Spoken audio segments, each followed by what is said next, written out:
এদিকে শিক্ষকদের টানা ১০ দিন আন্দোলনের মুখে দেশে নিবন্ধনভুক্ত সব স্বতন্ত্র ইবতেদায়ী মাদ্রাসা জাতীয়করণ করার সিদ্ধান্ত নিয়েছে শিক্ষা মন্ত্রণালয়। পর্যায়ক্রমে এসব মাদ্রাসা জাতীয়করণ করা হবে।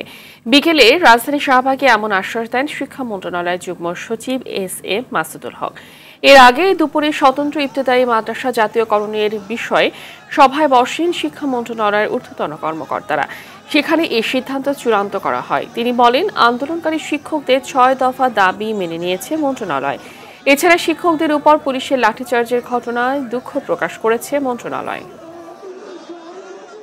সকল প্রতিষ্ঠান জাতীয়করণের যে দাবি ছিল, আমরা সকলের সাথে, আপনাদের সাথে আপনারা যে বৈষম্যের কথা তুলে ধরেছেন, আমরা সকলে ঐক্যমত পোষণ করে আমরা নীতিগতভাবে একমত যে আসলে বাংলাদেশের সকল স্বতন্ত্র ইবতেদায়ী মাদ্রাসা পর্যায়ক্রমে জাতীয়করণ করা হবে। জুনের মধ্যেই আমরা সমস্ত দাবি দেওয়া সম্পন্ন করব ইনশাআল্লাহ।